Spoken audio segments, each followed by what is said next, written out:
There and welcome back to Swept Media here at the convergence of AI and Web3. Today we're coming at you from Seoul, not from the outskirts of Seoul, not from Bangkok, not from Hong Kong, but from everyone's favorite place to buy kimchi and watch K-pop. So now we're here with a very special guest, someone who is on Aether, but is Aether's number one employee. And I don't mean that necessarily that he's the best employee they have, although you might say that you're their best employee. He's actually employee number one, KaizerGaming. Oh, hi. Yeah, technically not really number one, but the OG, the very first batch, the first one that was roped in Aether back in 2022. So the co-founder roped you in Then, yes. as as part of the first group of employees. And what do you do at Aether? Back then, I was also just helping out with games, like bringing games on board, right? Trying to do everything I could do, like get companies to come. It was like a very brand new kickstart company. You started? Yeah, Oh, sorry, man. Yeah. I'm gonna have So, to cut this shit out. And indeed, cut the out of this I did. I thought you were asking, like generally. But anyway, okay, so what I do in Nater, back then, very much the OG one where I was actually roped in by Dan, right? Our very much co-founder, and also the CEO of the company right now. I go way back with him in IVC and also YGGC back then. So I left YGGC and then he said that, hey, I need your help in Aether. Before that, it was called M1 Network. It was just a new company that we started out, and then after that, we were thinking like, hey, let's go into decentralization. So we rebranded from M1 Network to Aether, and that's where I was actually involved in. So pretty much my first role was to bring in games that I know on board since I was from my GGC. Getting out, we are like a very clean paper, like there's nothing much in the company. No one knows what Aether is, there's no partnership, there's nothing in, right? And I was like busy going out telling everybody like what is Aether about, what we do and everything. No one binge at all. Like nobody even like bat an eye about it, like look about it and talk about it. So I think from there people start to realize what decentralization is all about and why GPU in a decentralized matter actually works. Yeah. So Aether actually started off like with a centralized model. Technically, you can say it, yeah. But we are Interesting. focused more on enterprise level. Then we spread it out because we don't own, though we have about 426,000 GPUs across the world, we technically don't own any of it. Yeah, it's all decentralized. Very decentralized, yeah. So how did you get started in Web3 to begin with? Because you said you were YGGC, you were doing gaming stuff. How did you get started in this space? Oh, I got very much involved back then in 2015-16, where a friend of mine was doing a lot of mining, Ethereum, and then he got people to invest in him, and then we set up a whole farm in Malaysia, and surprisingly, 3 months after that, the person came down to see like the whole farm, and I was like very shocked because he called me and said, "I need money, I need to borrow money urgently." I was like, "Why?" I'm doing something. Basically, it's not legal in Malaysia, but he's just trying to do something. And I gave the money to him, and I later found out that it's Ethereum. So he was actually mining Ethereum back then, and I was actually shocked that he took my money to pay the investor, which is from Dubai, just to cover the whole thing off. And then after that, he converted that into about I think 10 to 15x for me back then. So I was like, okay, this is free money, right? Uh, And then paid in Ethereum or back in fiat? in fiat cash. Okay. So then in 2018, because where I come from in Malaysia, my family basically do exhibition in Malaysia. So I have a client who runs like a pet company and asking me, do you know there's something called digital pet where you don't have to feed, don't have to water, don't have to look after everything? I was like, what's this? And then after that, that's how I was involved in CryptoKitties. I knew you were gonna say crypto kitties. Yeah, so I got two myself. I put some money into it, and then it flipped. And I was like, "What the heck is this shit?"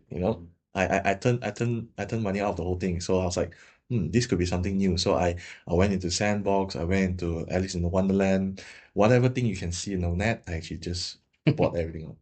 That's how I got into XE as well.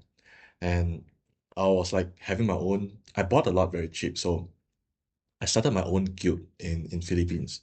But before I start my guild in Philippines, I was also a well-known gamer in Philippines called Kaizer, which where my name was born. I was like doing a lot of services like MVP services and Infinity Tower services in Philippines for a game called Ragnar Online.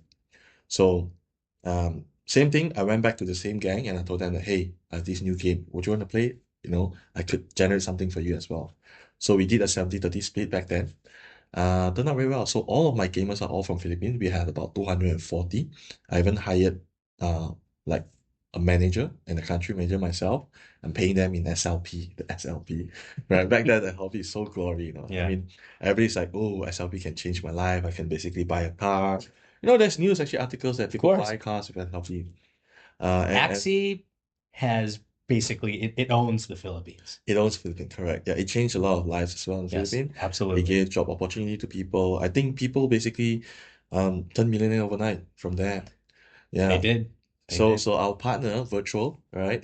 Their ex company basically, or the name before Virtual is called Pathdown. They also specialize in that too.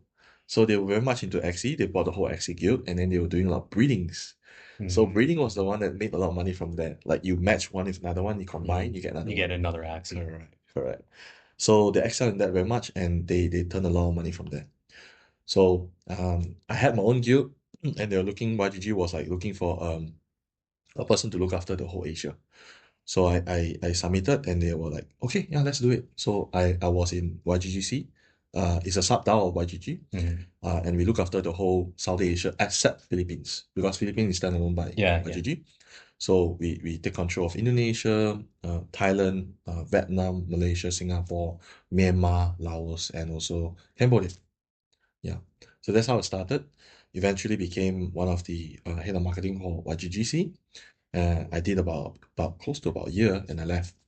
Yeah, because that time I was like, we vetted like a lot of projects. People are coming up to us, hey, since you guys have raised we raised total 70 plus million, 15 million for gaming, the other 60 plus million is for infrastructures back in IBC. So with that 15 million, we invested into many other projects. That's where Dan was also involved in all this because he was the ex CIO for the company. Mm. So I left the company and Dan was in Malaysia and we met up and it's like, hey, something interesting for you. Maybe you'd be interested.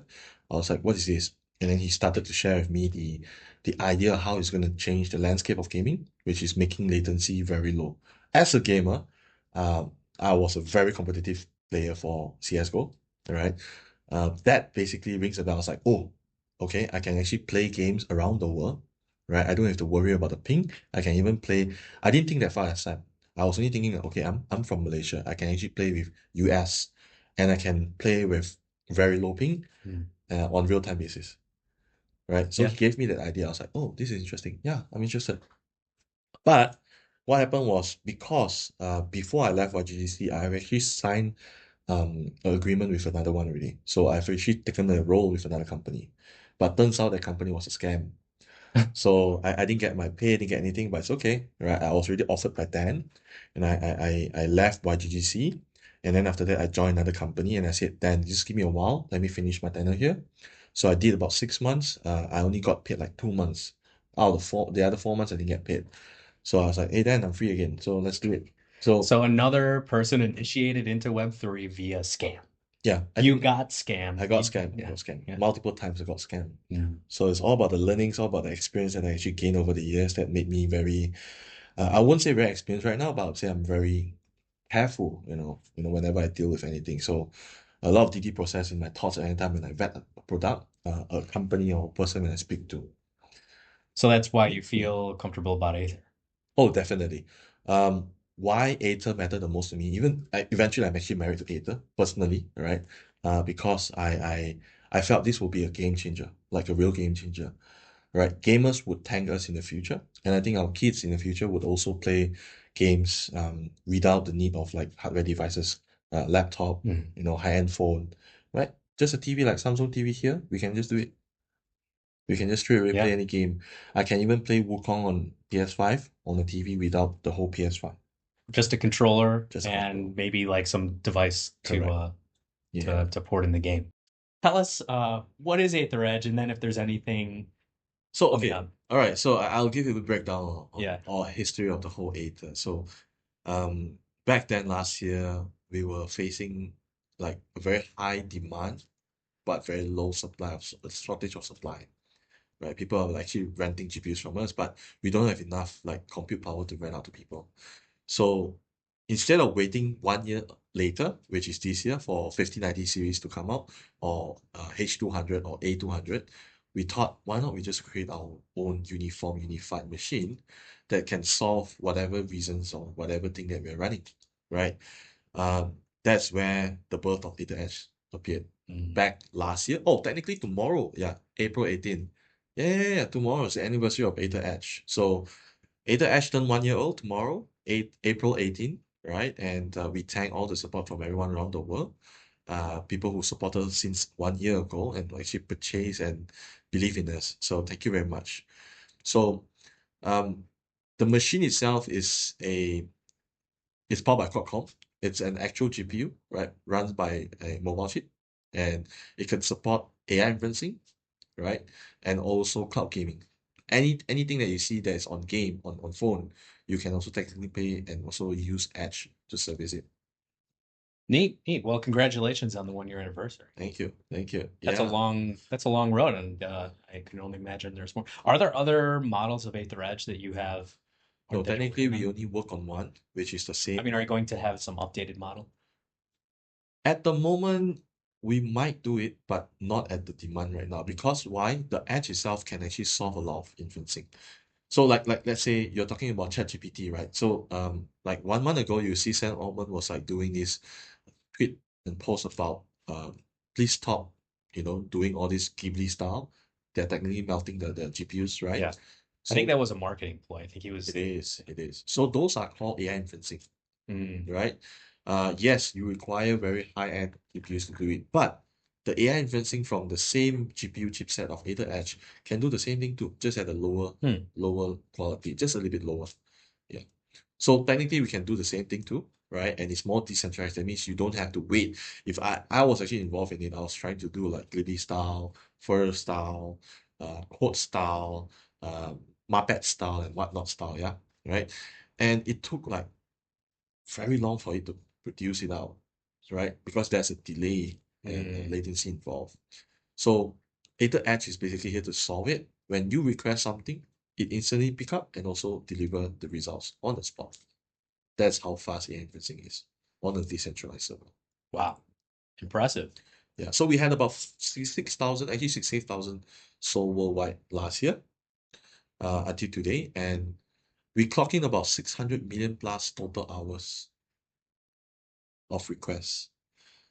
Fun fact, we have about 426,000 GPUs, including 66 to 68,000 edges around the world, uh, across 95 countries, right?